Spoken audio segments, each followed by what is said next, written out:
So great to see you today. My name's Kevin Thompson. It's great to be with you. If you will, as you have a seat, turn around and say good morning to somebody. Grab your Bibles and your sermon notes.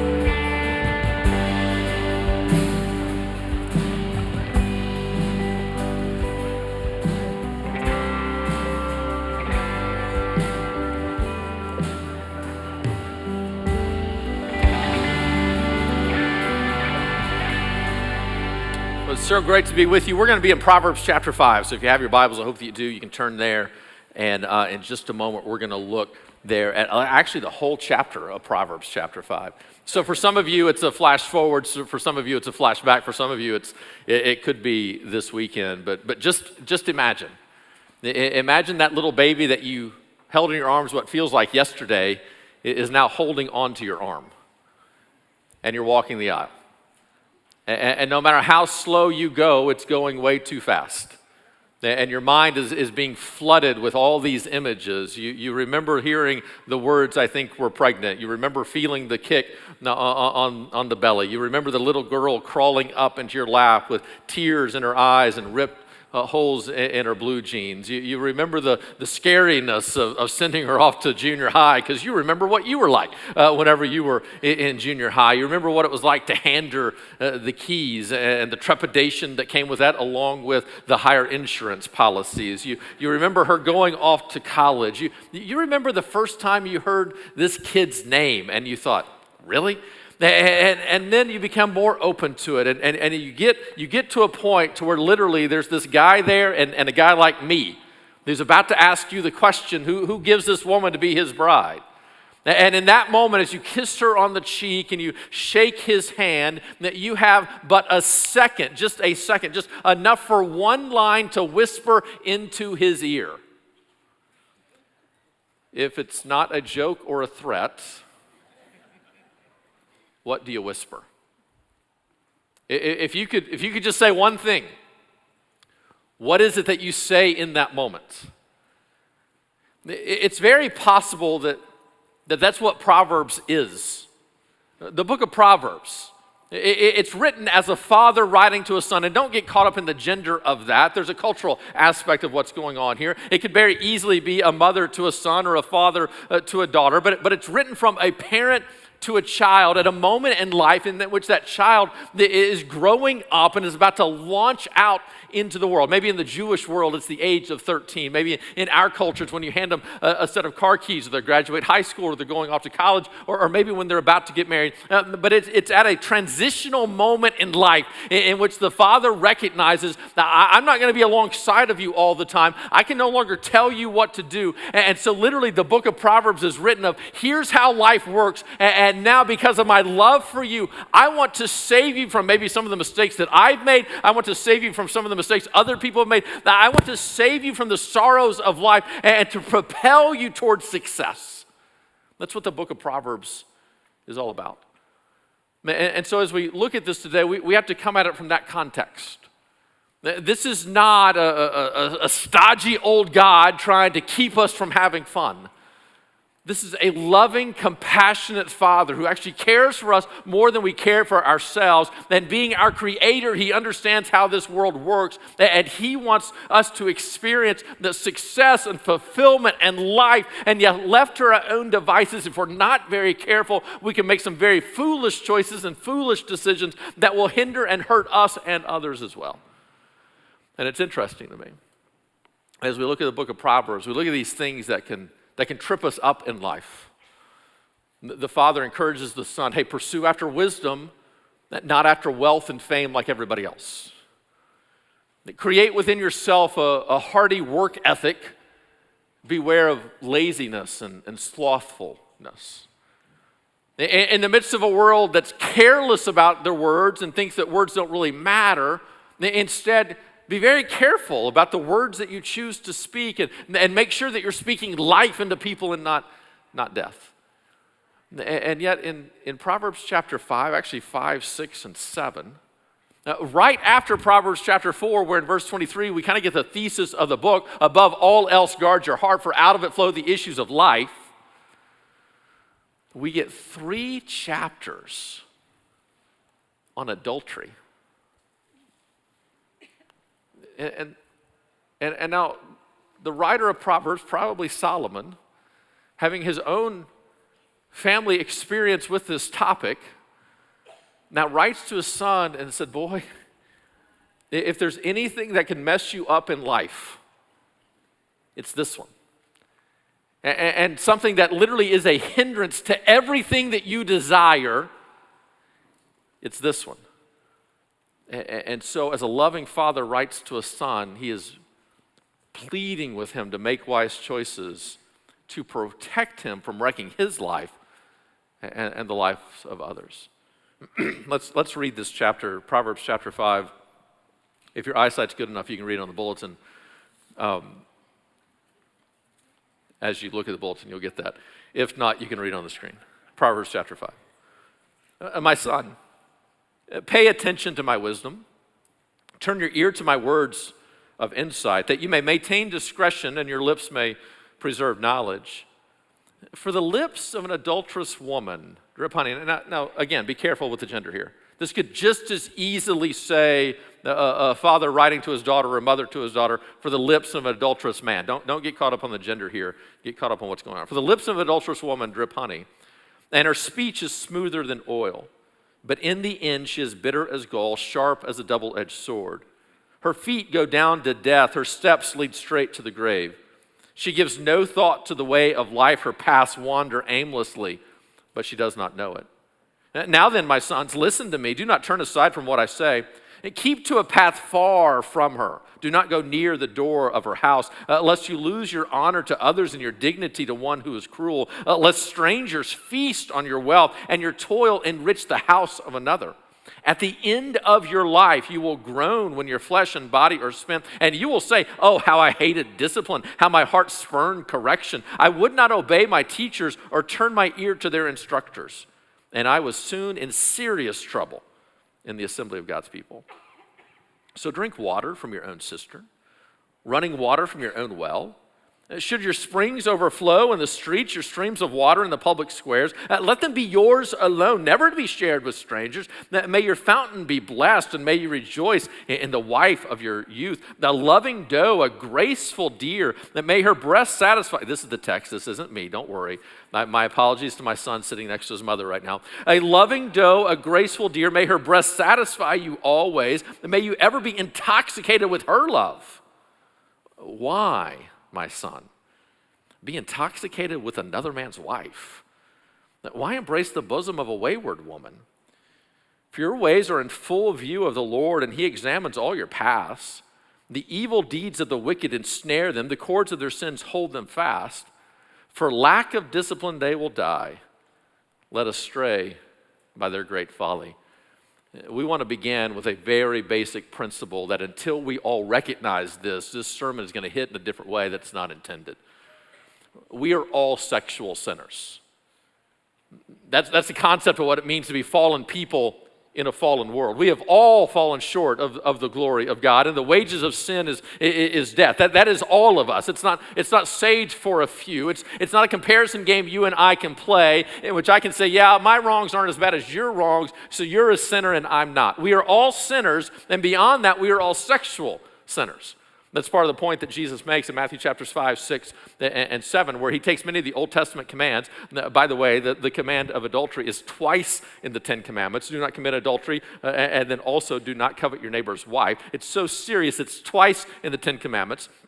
And yet making sure that we all understand the seriousness of the topic, Jesus says in the Sermon on the Mount that even whenever you look at another woman with lust, that in your heart you have committed adultery. All of us are sexual sinners.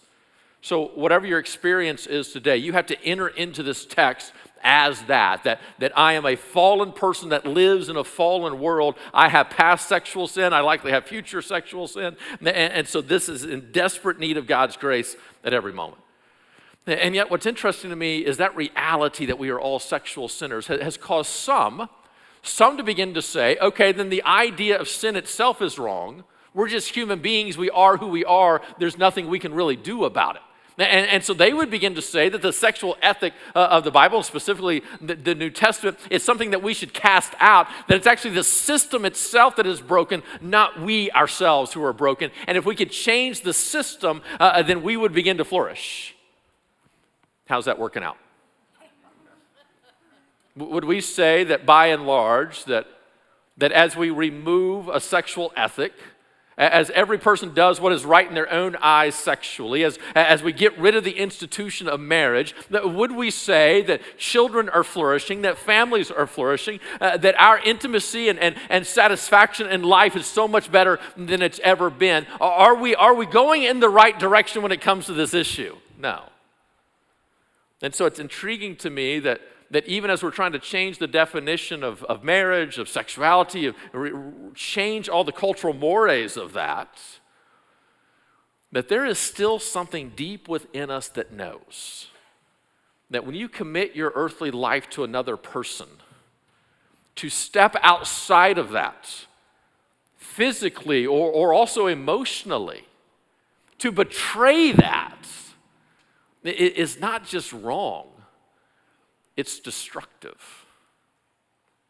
It's interesting to me that even in this day, the percentage of Americans who say that adultery is wrong is unchanged for decades. Even as everything else changes, it's still 80% of Americans, men and women, who still say that adultery is wrong and destructive. That's fascinating to me. Because generally speaking, you can get 30% of Americans to believe anything. And yet not there. And so it's fascinating that even as culture has changed in so many ways, there's something created within us that says this just isn't right. And so the father asked the son, we're going to start at the end of the passage and work our way back to the beginning. Verse number 20 of chapter 5 is the question that I think encapsulates this whole chapter and really these 3 chapters. Why, my son, be intoxicated with another man's wife? Well, why? Well, obviously from a biblical perspective, it makes no sense whatsoever. So from God's perspective, it makes no sense of why we ever would cheat or what's going to take place. As a matter of fact, the father says to the son about the cost of what's going on. Look back at verse number 9 all the way down through 14. What happens? Whenever this happens and it comes to light, here's what begins to happen. Lest you lose your honor to others. So literally whenever we're found out to be a cheater in that moment, we lose our honor. Our dignity is given away. People will literally prefer a cruel man than a dishonest man in that moment. Verse number 10, this is more true in our culture maybe than even that one. Lest strangers feast on your wealth. So you cheat in this moment. It breaks the family apart. Now they begin to move on to other ways. And now you have this idea of other people can actually begin to enjoy the toil of your own labor. Your money, right, in that moment can become theirs. Let your honor to others, verse number 9, and your dignity to one who is cruel. Lest strangers feast on your wealth and your toil enrich the house of another. At the end of your life, you will groan when your flesh and body are spent, and you will say, how I hated discipline, how my spirit spurned correction. I would not obey my teachers or turn my ear to my instructors, and I was in serious trouble. The best show on television these days is Inside the NBA with, it's the most theologically deep. With Charles Barkley and Kenny Smith and those guys, Shaquille O'Neal. And the other night there was a national story in which an actor had gotten caught in a cheating scandal, even though he's married. And so the guys began to talk about it, and they threw the question to Shaq. And you expect Shaq in that moment to begin to just kind of jump on this guy and make fun of him like everybody else is making fun of him. But instead he got very quiet. And he goes, look, guys, I'm not going to bag on this guy right now because I've been there. And he said, in the height of my playing career, when literally the world was loving me, when I was winning MVP trophies and world championships, when everybody thought my life was better than it's ever been, my wife found out I was cheating on her and left me. And I lost the respect of my sons, the love of my wife. I had to live with the shame of my family. And he says, all these years later, as I sit alone in my 35,000 square foot house, I would trade every basketball accomplishment to get my wife and kids back.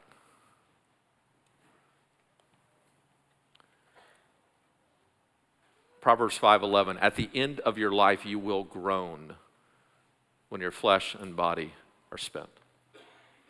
Why? Why would we cheat? Well, obviously from a biblical perspective, from God's perspective, we never would. The cost is too great. It's too expensive to ever engage in that kind of behavior. And yet we know that we do. And so why do we cheat? Why is this still an issue? Well, whenever we begin to look at it, men and women actually cheat for different reasons to some extent. There's a lot of correlation, but to some extent we cheat for different reasons. And here's an interesting statistic, is that generally speaking, men and women cheat at the same percent. We think men here, and I get that. But it's not just men. I mean, just do the math on it. It can't just be men, but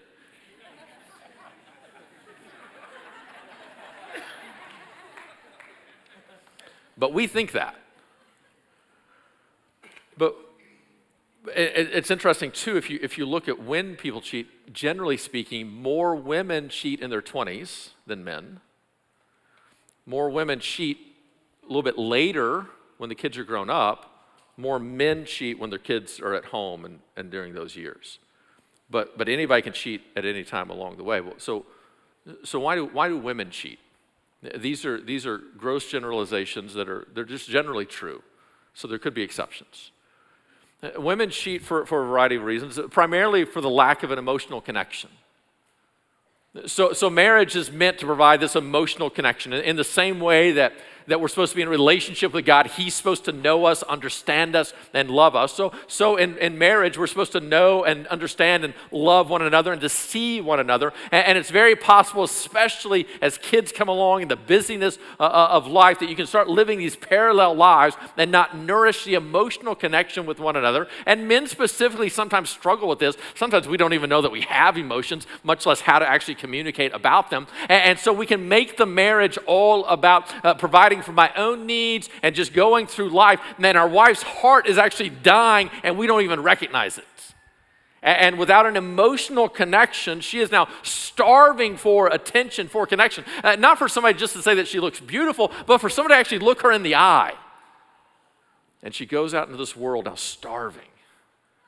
And at times when her heart is dead, somebody says a nice thing, a kind thing, somebody's compassionate toward her, sees value in her, actually sees her in some way compared to these other people who are just, it feels like using her. And sometimes that dead heart can begin to come alive again and feel alive again by the look of another. Generally speaking, when women cheat, the relationship is in serious trouble primarily because her heart is dead. It's why it can be difficult sometimes to, not only do men struggle with forgiveness more, but also the relationship is more fractured when this happens. Sometimes women cheat because they love their husbands, and he's a great guy, but there is no real intimate connection. And they haven't done a good job together of creating that, of learning that, of figuring that out. And on many occasions, the intimate act has become primarily about him. If it even happens at all, it's become primarily about him. And then as he gets older, it maybe begins to happen less and less. Meanwhile, she desires it. She may not understand it or recognize it, but women are made for sex just as much as men actually are. Our society doesn't sell it in that way. And so there are these desires within her that are going unmet. He's a great guy, but she is no longer attracted to him in any way whatsoever. They're not nourishing that intimacy, and she reaches out for some excitement, some life. And a lot of times, women don't have those needs met at home, and they find somebody else that can meet them. Well, why do men cheat?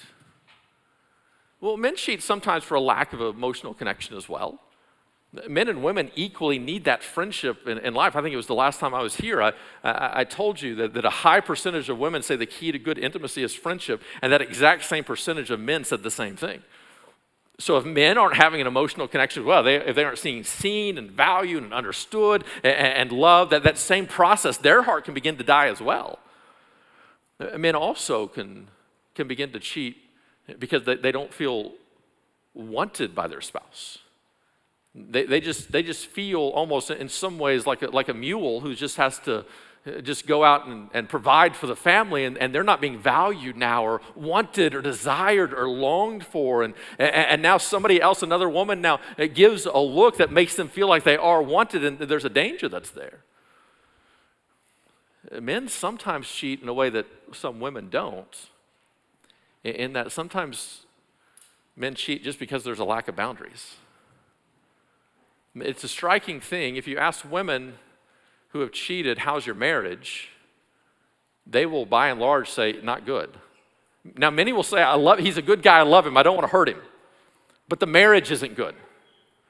But you ask a guy who has cheated, how's your marriage? 50% will say, really good. So a man will actually cheat even in the midst of a good marriage.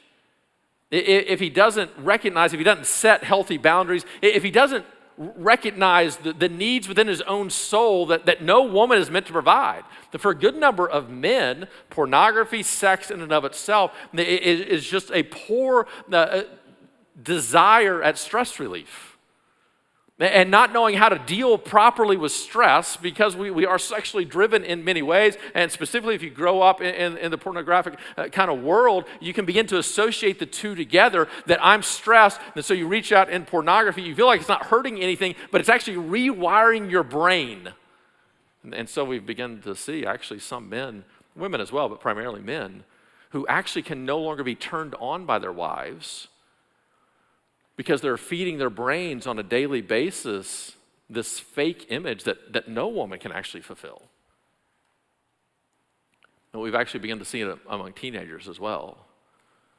That specifically among teenage boys, there's somewhat of a problem now that as they watch so much pornography, their brain begins to get rewired to some extent. That whenever they're not attracted to the girl sitting next to them in class, they can actually begin to question their own sexuality. When in reality, it's not an issue of sexuality, it's a rewiring of the brain because of pornography. And the text here is saying, why be intoxicated with another man's wife? Like what good can come from that? I get that there's an immediate thrill, there's an excitement. As a matter of fact, to some extent, you got to be very careful about this, but to some extent, there are things that the average married couple can learn from a couple who is having an affair and begin to emulate those things in order to create a healthy intimacy to some extent. A couple having an affair prioritizes sex. You're not going to stop from them. They're just as busy, they have just as little time, but they will figure out a way. Shouldn't a healthy couple be prioritizing sex? A couple having an affair will create a sense of excitement, of thrill. Shouldn't we find ways to make sure that we're still fully engaged with one another? And the father is looking at the son going, son, if you will keep a big picture, here's what happens. You and I cheat whenever we become short-sighted, nearsighted. Whenever we just see what's right in front of our face, ignoring all the consequences of what is to come. If I were to have you, and I'm not going to have you do this, if I were to have you right now, imagine yourself having an affair. And we drove that down with some time, and I really pressed you. Imagine yourself having an affair. What is it that you would picture in that moment? Is it a person? Is it an experience? Or is it one day looking your kid in the eye and having to answer the question, why'd you cheat?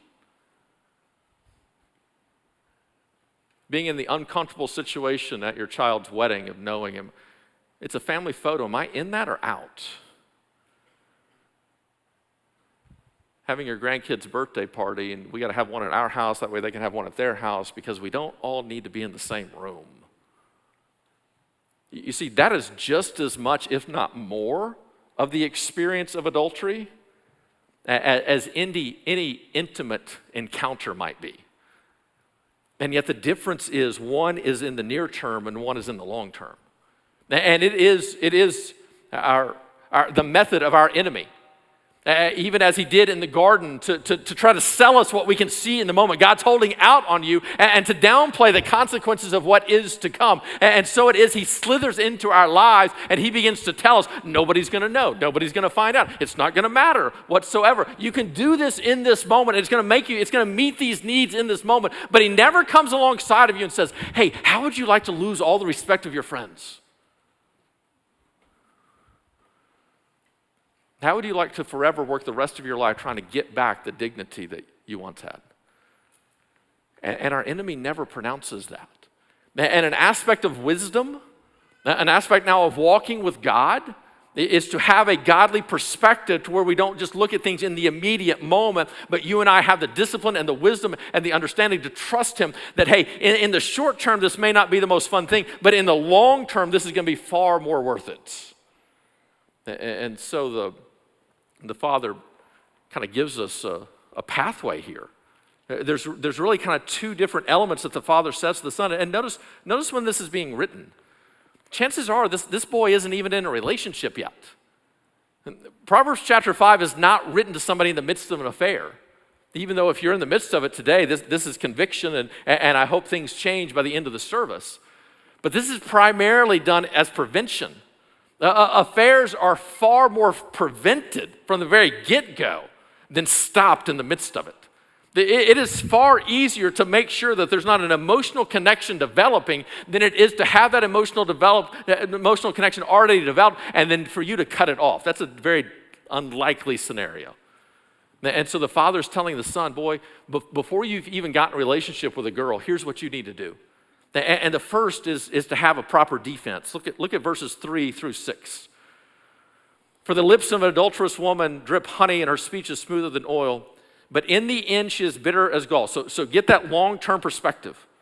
Her feet go down to death. Her steps lead straight to the grave, even though she doesn't know it. Verse 6.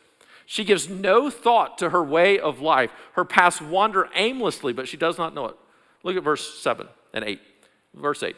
Keep to a path far from her. Do not go near the door of her house. So what the Father is saying here is you need to have a strategic plan that's going to make sure that you are not in a moment of temptation interacting with somebody who can now lead you astray. And now some have taken this rule to put some very legalistic kind of boundaries in place. And so I'm not here to say, hey, this is why you should never go out to eat with somebody of the opposite sex, or this is why your coworkers should all be men and never be in a room by yourself with them. I'm not prescribing that in any way. As a pastor, I have a much more restrictive set of boundaries than you would even have. As a matter of fact, as my wife, who owns an advertising company, there are some things that she does that I don't do simply because of the job that I have. So she can go out to eat with a client who's a man, that she can be in a car with a man in a business perspective. I'm not going to do any of those things with a woman, or the Lord will strike me down. That was just Jenny in the background going, better believe it. I'm not prescribing anything specific for your situation. I'm asking this question.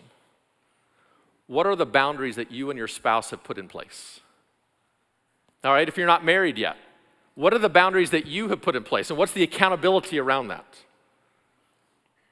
My hope is that your parents are watching your phone to some extent, students, but do you have an accountability with another friend that y'all can talk through these things? You can't go with this idea of that I'm going to have no sexual morality and clues whatsoever, and then one day I'm going to be married and everything's going to be right.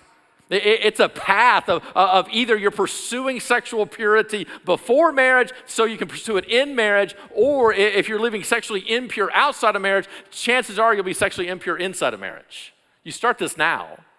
And what the Father is telling the Son here is have some defense. What are your boundaries? What are some things that you will do that you won't do? Talk as a couple. What does cheating even mean? What would cheating look like to you? Obviously some physical aspects, but beyond that, what does emotional cheating look like to you? Define that. Get on the same page with those things. Have some accountability. Put some boundaries in place. And then notice this. Whenever you put strong boundaries in place, the place in which you are most likely to fall is the boundary you're most likely to look over or downplay. So you put strong things in place, you get in a situation, and you suddenly find yourself wanting to make an exception to that boundary. And so I don't intentionally seek out friendships with people of the opposite sex. Well, but she's unique. It's a red flag. The moment I want to lower a boundary that we have already set, that's a place I can get in trouble. And so the Father says, keep far from her. It's not just a physical concept. It is intentionally walk with purpose in how you go about life.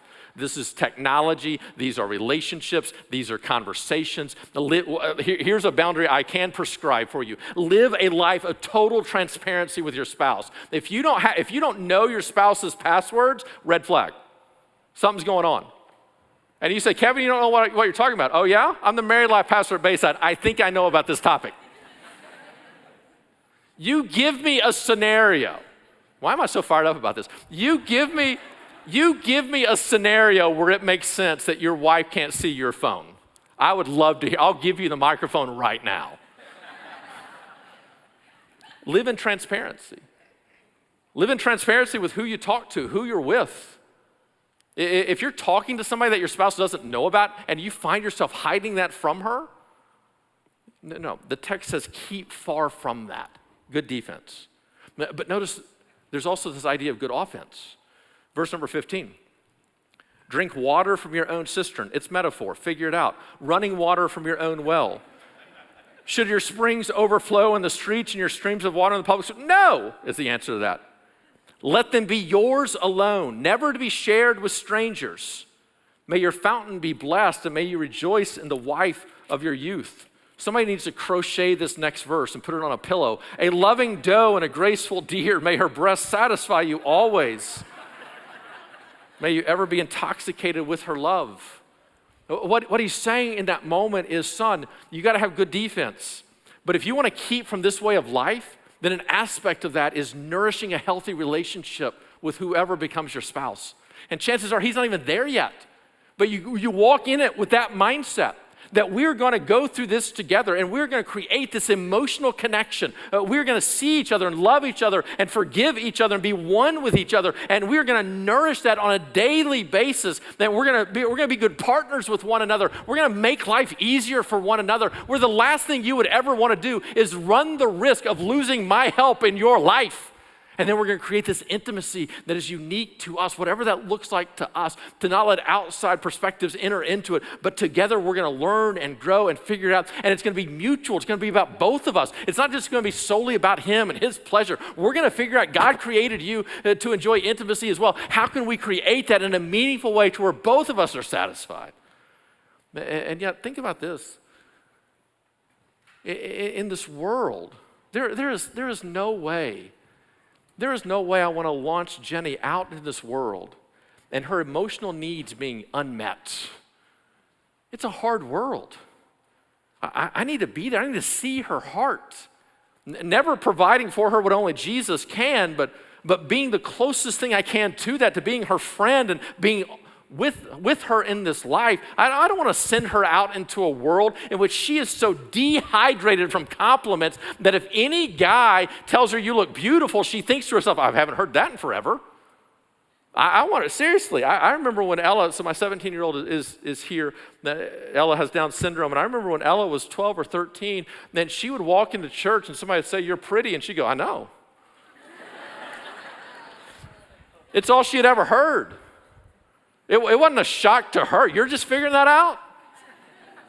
Sir, you can't send your wife into this world dehydrated of knowing who she is and her value unless somebody come along and actually see what you're not vocalizing.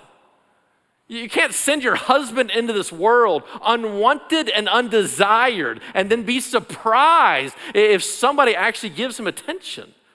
This is what we're to do together. Now, notice what the text says here. The text in no way is putting the spiritual purity of this young man on the woman. Wives, it is not your job to save your husbands from pornography. That's their job. It is not your job to prevent your husbands from cheating on you. That's their job. But at the same time, we can nourish the relationship with one another So if somebody comes along, there is not an emotional dehydration in my life. There is not a wanting to be loved dehydration in my life. And if somebody else begins to speak into that, it can quickly bounce off because I know I've already got that fulfilled someplace else. And the Father is saying to the Son here, if you want to prevent this, have good defense, but have good offense. Nourish a healthy marital relationship, healthy relationship in general. But it doesn't stop there. He goes on to then take it upward. Look at verse 21. For your ways are in full view of the Lord, and he examines all your paths. Well, if you don't have a relationship with God, that may not mean much to you.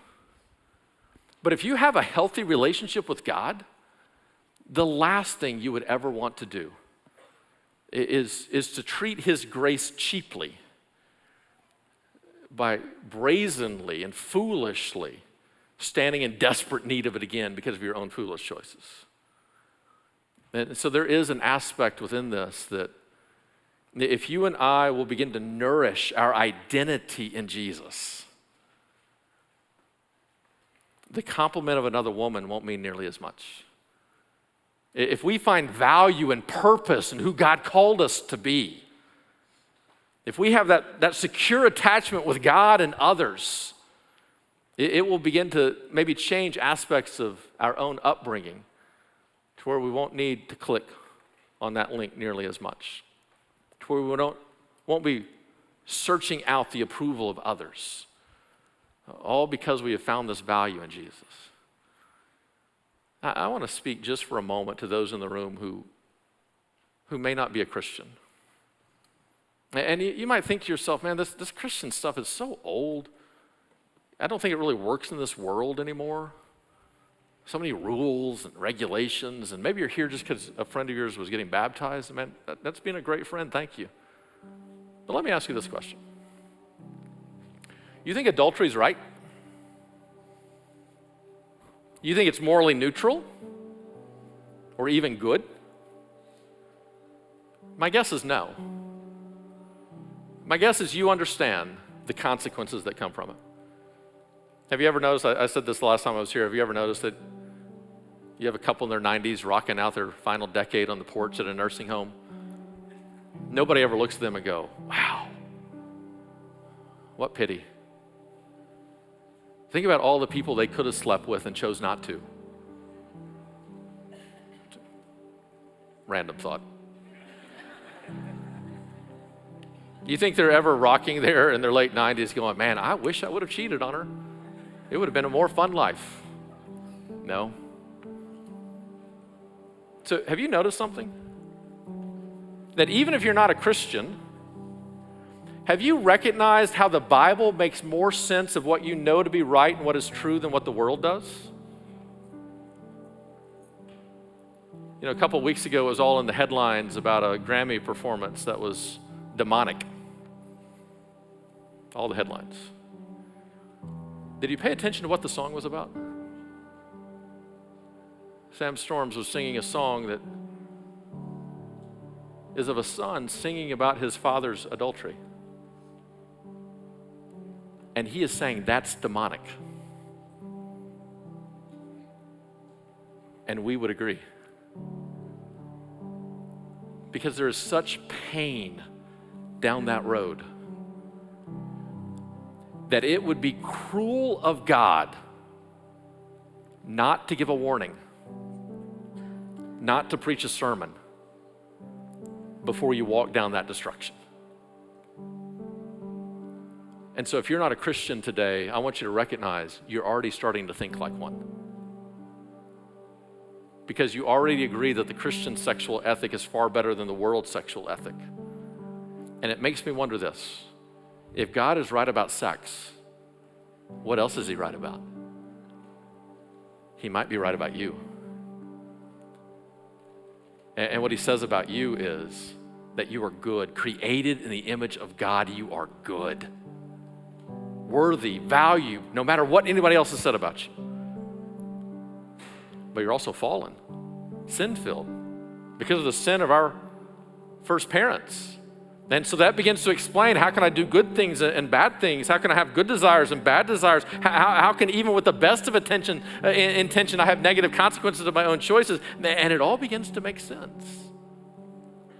And what this book says about you and what Jesus says about you is, no matter where you've been or what you've done, you can't earn your way back to God because of your fallenness. But God in his love has come down to you.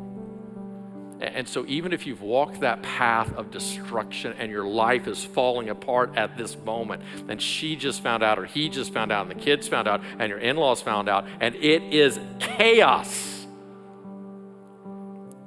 that if you will humble yourself in this moment and call out to God, while all the chaos around you may not change,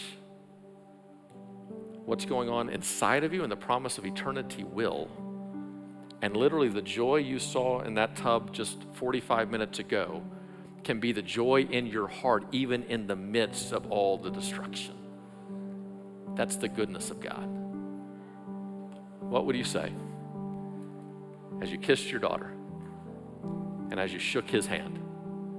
I think what you would say in that moment, just love her. Just love her like I love her, and everything else will be okay. All the Father's saying to the Son is, whomever you pick, love her, and you'll never regret it. Would you bow your heads, every head bowed, every eye closed, all across this room? I recognize this isn't, if we were YouTubing sermons, this wouldn't be the one we would pick. There's a reason Jason Kane chose not to be here today. But I think there's a reason you are here today. For some of you, you're in the midst of great, healthy marriages, and this is just another reminder. And we need these reminders. There's a reason we read through the book of Proverbs, a proverb a day, every single month. If you do that, then you're going to be reminded 3 or 4 times a month of the importance of valuing your relationship. And this should be a day of great encouragement. If you're not married yet, this should come at you as a great sermon in preparation of what lies ahead. If you want a relationship, the start of a great relationship happens long before you ever meet the person. It happens in the work that you do within your own heart of who you're going to be and who God is going to make you to be. If you are here today and in your past is this experience, whether he knows or she knows or not, but it truly is an experience in your past, and you feel deep grief and sorrow over it. If the Lord has forgiven you, live in the midst of that forgiveness and be grateful for where you are today. If you are in the midst of it, and maybe the affair has just been found out, or maybe there's suspicion, this text isn't written for you. Chances are you'll just ignore it. But for a few of you, you'll hear it. And God has brought you in this place today as a last chance to rescue you. And that's how loving and kind he is. Most gracious Heavenly Father, wherever we are today, I pray that you would find us through the power of your Holy Spirit and motivate us to take the action that you would call us to take so that we can take a step toward life and away from death. It's in Jesus' name that we pray. Amen.